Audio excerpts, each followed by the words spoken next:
चीमा साहब, मुल्तान का तो जो होना था हो गया, अब वो लाहौर की तरफ आ रहे हैं, आपके क्या इरादे हैं? आसान सवाल में, लंबा नहीं। इरादे तो मुस्लिम क्या नाम है अपोजिशन के हैं कि कोरोना को फैला दिया जाए, जो कुछ करना है शेर ने करना है। देखिए ये आवाज बढ़ाइएगा स्पीकर की। बेसिकली बात गैर जिम्मेदारी की या जिम्मेदारी की, हम्म, या आप कह लें कि देखें हम सियासतदान जो हैं, हम्म, सियासतदान का काम बेसिकली अवाम की फलाह है, ठीक है। अवाम के इश्यूज को सॉल्व करना। हम्म, उसका क्लेम ही ये होता है और उसकी इंपॉर्टेंस ही मुआशरे में ये होती है हम्म, कि वो अपना काम छोड़ के, ये पैगंबरों वाला काम है, ये नबियों वाला वलियों वाला काम है हम्म, कि आप अपनी फलाह छोड़ के तो अवाम की फलाह के लिए, लोगों की फलाह के लिए, लोगों के बेटरमेंट के लिए काम करते हैं। हम्म, तो अगर देखिए इस वक्त ये सिचुएशन जो है कि नॉर्मल नहीं है, इससे बड़ा इशू मतलब जान जो है, जान का तहफ़्फ़ुज़ तो किसी भी हुक्मरान का पहला वादा होता है अवाम के साथ कि आपके जान और माल का तहफ़्फ़ुज़। ठीक है। कम अज कम आप कह लें किसी भी हुक्मरान होने की शर्त है कि वह आपके जानो माल का तहफ़्फ़ुज़ करेगा। ठीक है। तो अच्छा, अब अगर आपके लोगों की जान के साथ खेल रहे हैं तो ये बड़ी ही अजीब बात है। अब हम तो देखें, नहीं, आप ठीक कह रहे हैं, सिर्फ लोगों को इतराज ये है, मैं इतराज बयान कर रहा हूँ, हुक्मरानों को मालूम होना चाहिए कि अवाम क्या इतराज करते हैं। वो कहते हैं जी फिर अक्रॉस दी बोर्ड पाबंदी लगाएं। खुद जलसे कर रहे हैं, जमात इस्लामी जलसे कर रही है, सवात में हो रहे हैं, और असद उमर कर रहे हैं, वगैरह वगैरह जो भी बयानियां है। तो इस पे ये क्यों हर जगह सख्ती क्यों नहीं की जाती? और जहां ये बात बिल्कुल ठीक है, मैं समझता हूँ कि अक्रॉस द बोर्ड होना चाहिए। जमात इस्लामी ने जलसे किए हैं और इन्हीं दिनों किए हैं, उन पे भी रोका जाना चाहिए। बिल्कुल, मैं आपकी बात से बिल्कुल इत्तेफाक करता हूँ। और असद उमर जो बात लफ्ज़ इस्तेमाल करे, तकरीब का लफ्ज़ इस्तेमाल की, मुझे नहीं पता वो तकरीब कितने लोगों की थी। अगर कोई 10, 20, 30, 50 लोग हैं तो फिर तो समझ की बात की। अगर वो हजारों में है तो वो गवर्नमेंट किसी बंदे सैकड़ों में है तो नहीं करना चाहिए। बिल्कुल ये बात की मैं आपकी बात की तईद करता हूँ। ठीक है। अपोजिशन के इतराज को भी मैं वैलिड मानता हूँ कि अगर कहीं मुझे सच्ची बात है पता नहीं है असद साहब के जलसे में अपना तकरीब में कितने लोग थे। तकरीब में अगर 1000 है तो नहीं, नॉट एक्सेप्टेबल। ठीक है। तकरीब का मतलब 50 लोग हैं, 10 लोग हैं तो समझ आती है बात। ठीक है। और जमात इस्लामी के जलसों के साथ भी ये होना चाहिए।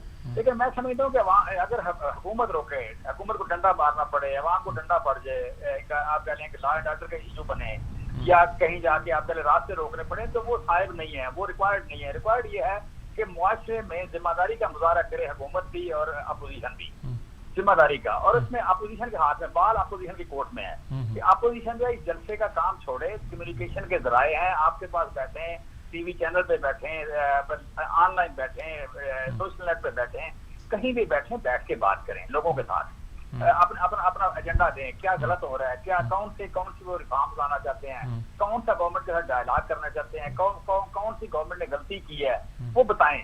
ये कोई तरीका नहीं है कि लोगों को इकट्ठा करना। लोगों को इकट्ठा करके तो बच्चे नाच करने वाली बात है।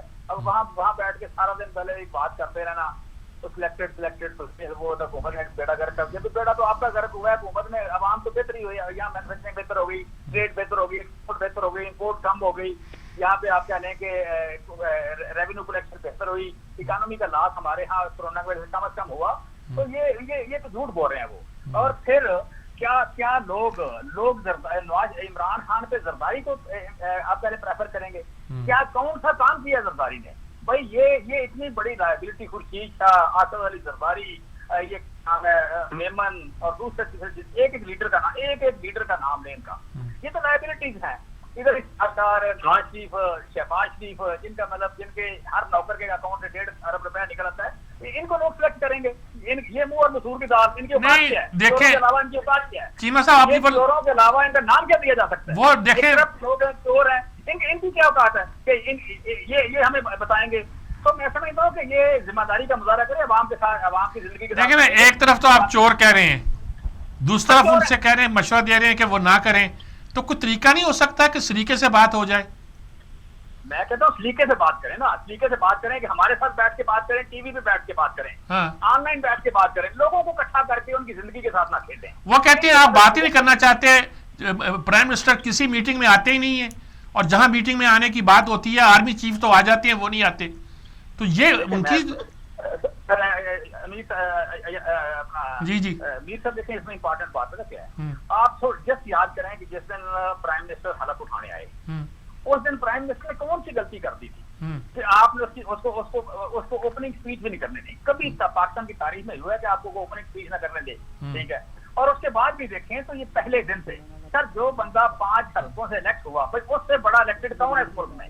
पाकिस्तान की तारीख में उससे बड़ा इलेक्टेड है कौन? उससे ज्यादा एफर्ट करके आया कौन? वो तो किसी कैबिनेट में नहीं आया, किसी डिक्टेटर की कैबिनेट में नहीं आया, वो तो किसी डिक्टेटर की झोली में बैठ के नहीं आया, वो तो किसी भुट्टो से, किसी नवाज शरीफ से ज्यादा पढ़ा लिखा है, वो तो बेनजीर से ज्यादा पढ़ा लिखा है, मरियम से 10 गुना ज्यादा पढ़ा लिखा है वो, ठीक है? वो तो मशहूर ज्यादा था, आदमी बड़ा था, उसका करेक्टर बड़ा था। ये क्या है उसके पास? ये उसको सिलेक्टेड कहें? अरे इनकी औकात क्या उसके सामने? नवाज शरीफ की औकात क्या उसके सामने? अच्छा, मुझे नहीं पता इमरान कितना पढ़ा लिखा है। भुट्टो जमहूरी है, भुट्टो जमहूरी था, जरदारी जमहूरी है, बिलावल क्या है? ये सिलेक्टेड की बात करेंगे। मरियम क्या है? ये तो फैसला अवाम ने करना है ना, ये फैसला अवाम ने करना है। मरियम की पार्टी लाहौर से लड़ी है, आपने भी यहाँ इलेक्शन लड़ा है। ये अवाम ने फैसला किया, उसको 5 हल्कों से सुनाया। अवाम ने फैसला किया कि उसे 3 सूबों की हुकूमत दी। अवाम ने फैसला किया कि उसको सबसे ज्यादा एमएलए थे। अवाम ने फैसला किया उसको वोट ज्यादा दिए। सिलेक्टेड क्या होता है? और फिर पावन का फैसला है कि जनाब सबसे ज्यादा ट्रांसपेरेंट इलेक्शन 2012 के थे। तो फिर भी अगर सिलेक्टेड है वो, फिर भी अगर सिलेक्टेड है तो भाई फिर आप के साथ क्या बात की जाए? इसका मतलब बातचीत नहीं हो सकती। नहीं चीमा साहब, इसका मतलब बातचीत नहीं हो सकती। सर बातचीत स्वाय साहब के हर बात से बात हो सकती है। स्वाय साहब के बात करें, हर स्वाय साहब के वो अदालत का फैसला हम तो नहीं कर सकते। नहीं तो फिर वो भी सब पे लगाए ना। आज सुप्रीम कोर्ट ने बुला लिया है कि कहाँ है वो सुनामी ट्रीज, ये 10 बिलियन दरख्त कहाँ है? क्या बनी गाला में लग गए? सर मुझे इस बात में कोई इतराज ही नहीं है। मुझे इस बात में अगर सुप्रीम कोर्ट बुलाता है, न्याय बुलाता है, मुझे इस बात में कोई इतराज नहीं। इनको भी नहीं होना चाहिए। मैं तो यही कहता हूँ सर, मैं यही कहता हूँ कि मुझे अगर सुप्रीम कोर्ट बुलाता है तो मुझे कोई इतराज नहीं। मेरे किसी वजीर को बुलाता है, मेरे किसी वजीर आज़म को बुलाता है, मुझे कोई इतराज नहीं है। सिर्फ भुट्टो, इनको क्यों इतराज है बुलाने पे? ये उसका फेस क्यों नहीं करते? इनको इतराज ये है कि सिर्फ हमें बुलाते हैं, दूसरों को नहीं बुलाते। ये हमने केस सुना दिए, मालक जम्मा से लेकर फलां नैब हाथ ही नहीं डालती। सर हम गए अदालत में, हम गए नवाज शरीफ का केस लेके अदालत में। ये क्यों नहीं जाते? मालक जब्बा का केस लेके, ये कोई और केस लेके अदालत में क्यों नहीं जाते? जाएं, क्यों नहीं जाते? तो हम गए ना।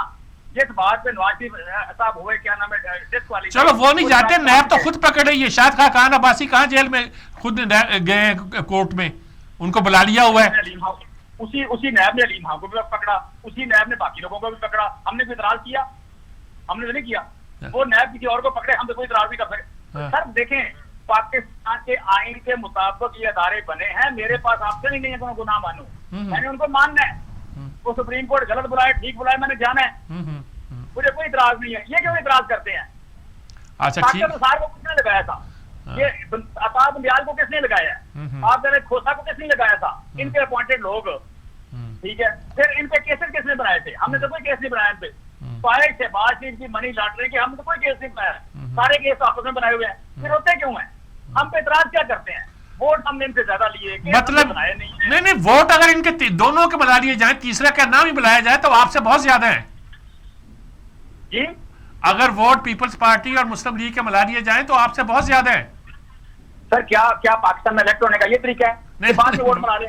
वैसे नहीं, वोटों की पॉपुलर वोट की अगर बात कर रहे हैं, अब तो सीटें आपने ज्यादा दी, ये कहे ना आप। नहीं सर, नहीं दादरी ना करें, नहीं सर दादरी ना करें। वो सीटें उनके वोट ज्यादा, असेंबली में वोट उनके ज्यादा है या हमारे ज्यादा है?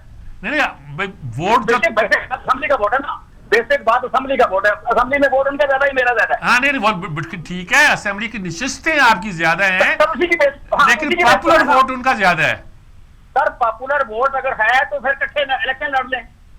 वो जरदारी को चोर कहने का मजा भी लेते हैं, वो नवाज शरीफ को गद्दार कहने का मजा भी लेते हैं।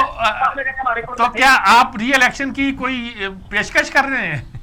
सर 5 साल बाद जाएंगे इलेक्शन में, जाएंगे फिर 5 साल बाद जाएंगे। हाँ 5 साल बाद इलेक्शन में जाएंगे, हम लड़ेंगे और ये हम अगली बार इकट्ठे होकर लड़ेंगे हमारे मुकाबले में। अगली बार ये दोबारा इनको ये पछतावा ना रहे। ठीक बात, गिलगित-बल्तिस्तान का अगली बार इकट्ठे होकर लड़ेंगे। ठीक बात, बहन भाई हैं, बहन भाई होने से भी शर्माते हैं। बहन भाई हैं, बहन भाई इकट्ठे होकर लड़ें। बिलावल और मरियम इकट्ठे होकर लड़े, हम लड़ेंगे। सुप्रीम कोर्ट ने बड़ी गर्मी दिखाई है। एक तो कहा कि सुनामी ट्री कहाँ है, ये 1 बिलियन दरख्त कहाँ लगाए आपने, हम इसकी तहकीक करेंगे, तस्वीरें दें, हर चीज़ बताएं। और क्या 5 लाख आप इस्लामाबाद कहते थे, क्या बनीगाला में लगा लिए हैं? सिंध के बारे में बड़े गर्म हुए कि आपने कहा जंगल काट दिए, ये कहकर कि वहाँ हम डाकू पकड़ेंगे, डाकू एक तितली तक तो पकड़ी नहीं और 10 जंगल के जंगल गायब कर दिए, और वहाँ तो जो पैसा जाता है डूब जाता है। कुछ खैबर पख्तूनख्वा के बारे में कहा कि वहाँ माहौलियात का महकमा उन्होंने कागान को, नारान को जो है बिल्कुल कचरा बना के रख दिया है। क्या कहेंगे इस सारी मामले पे? क्या आज बहुत गर्म था सुप्रीम कोर्ट? मतलब एक तो आप भी बड़े थाना कचहरियां देख चुके हैं, जजों को देख चुके हैं, बल्कि मैं अगर कहूँ जैसे रहमार के आनी बड़े बड़े पाए के जजों को देख चुके हैं। ठीक है। एक तो खैर सॉरी टू से कोई किसी तौर पे कोई कंटेम को नहीं कहना चाहता। पहले आप भी लोग हमें, आप उस्ताद एक बताया करते थे कि जज जो हैं वो अपने फैसलों में बोलते हैं। ठीक है। वो टिकर पर तकरीरों में नहीं बोलते।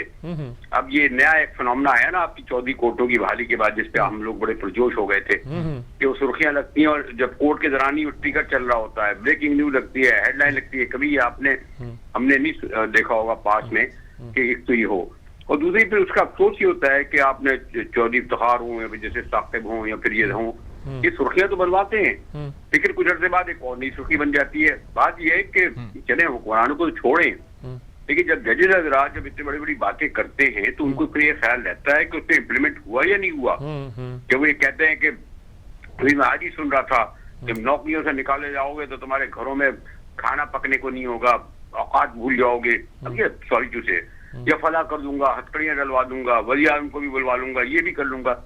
तो ये हमें अच्छा तो लगता है जो बड़े बड़े लोगों को। वैसे भी जैसे भुट्टो साहब पागल हो गए थे ना, वो बड़े मैं इसको देख दूंगा, ये कर दूंगा।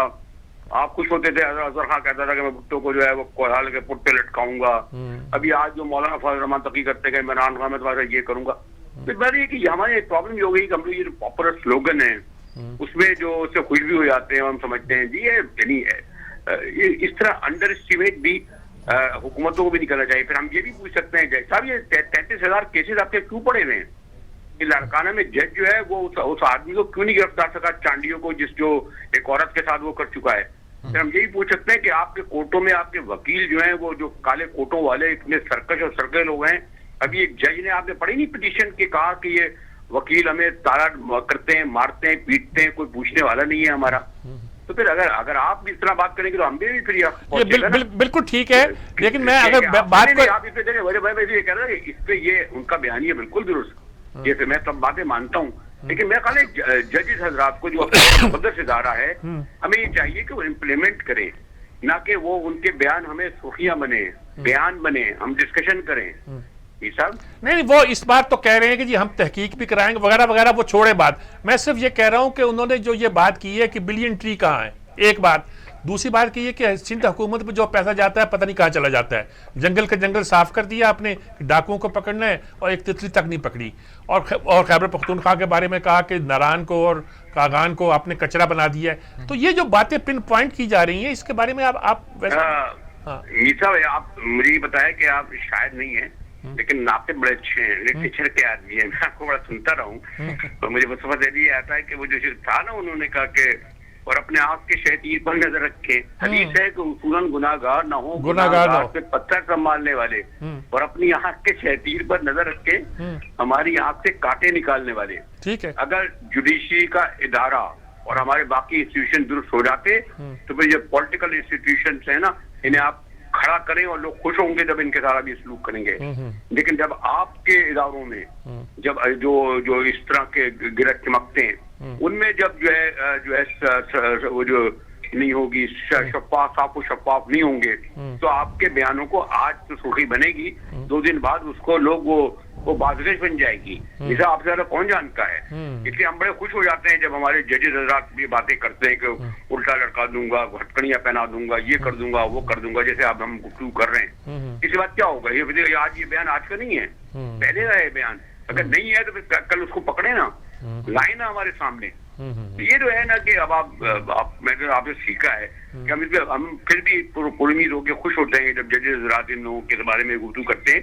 लेकिन अब वो ये ना करें कि सियासतदानों का तो खैर काम है बयानबाजी करना, देखिए जजों का काम नहीं है कि बयानबाजी करें, सुर्खियां बनाएं। बात है, मतलब ये है कि ये बातें, बल्कि वो जो अगर इंसाफ हो रहा है उसको बताएं भी कि हाँ नजर आ रहा है। हाँ, आपका बात है कि बात तो ठीक है, लेकिन मुनसफ हो अगर तो फिर इंसाफ करके दिखा दो वाली बात है। नहीं मुझे नहीं, वो एक अलग बात थी। जाने तो आपने कहा था ये मुंसिफ भी तो कह दिए हैं, हमें इंसाफ क्या देंगे, लिखा है इनके चेहरों पर हमें जो फैसला देंगे। हैदराबाद जेल में कहा था ये, जब आपके बहुत ही काबिल एहतराम जस्टिस एहसन रहमान 4 फाटकों के अंदर अदालतें लिया करते थे, ये भी तो देखा आप लोगों ने। आपके जजों ने जेलों के अंदर वो लगाई हैं अदालतें, हैदराबाद साजिश केस और पिंडी साजिश केस में। ठीक बात है, ठीक बात है, ठीक।